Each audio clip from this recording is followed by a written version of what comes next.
I brought both pages to Grandma. I told her everything: the ticket, the copy, the original, Sloane's initials, Sloane's confession. I asked her what she wanted to do.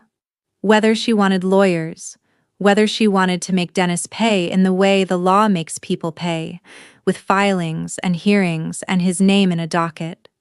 She thought about it for a long time, turning her coffee cup a quarter turn on the table, the way she does when she's deciding something she's already mostly decided.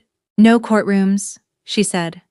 "I'm too old to spend a year of the time I've got left in a beige room, watching lawyers argue about whether I know my own mind." She looked at me. "Ashford's bringing the line home in a few weeks. A homecoming, at the diner. The whole town's invited. Let the town see who cooked and who tried to sell. That's the only jury I want."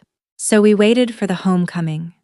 And on the morning of it, my parents walked into the Bluebird in their best clothes, smiling at the neighbors, shaking hands, certain they still controlled the room. The diner hadn't looked that full in years.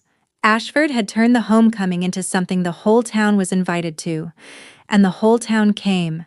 Maybe 80 people packed into the booths and standing 3 deep along the counter, plus a reporter from the county paper with a notebook, and a photographer setting up in the corner. There were samples out on trays, the first prototypes of the retail line, packaged in blue, my grandmother's name across the front in a script that looked like her handwriting because it was her handwriting, scanned right off a page of the notebook. Dalton Pierce stood up by the register to say a few words. "Everything you'll taste today started in this kitchen," he said, and he gestured at the walls, the blue door, the corner where Earl's chair still sat. "The shelves come later. The story starts now." He raised a small blue package. "We're not putting a factory's name on this. We're putting hers, and she'll have a say in every batch, for as long as she wants it, and after that, someone she trusts will." And that was when my father asked to say something.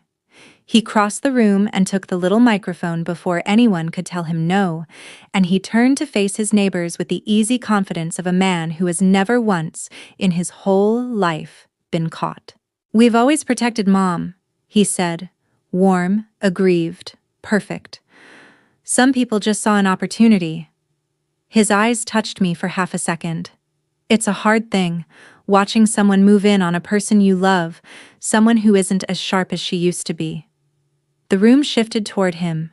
He was good. He'd been rehearsing this face his whole life. I hadn't planned to speak, but my grandmother put her hand flat on my back once and left it there, and I stood up. "You didn't get stuck," I said. My voice came out steadier than I felt. The room turned. "On her birthday, you keep telling people you got stuck at the airport that it couldn't be helped." I held up the grocery receipt. "This is time-stamped 7:52 that morning. You were in her house at 7:52. You left a frozen dinner on her table and you didn't even heat it,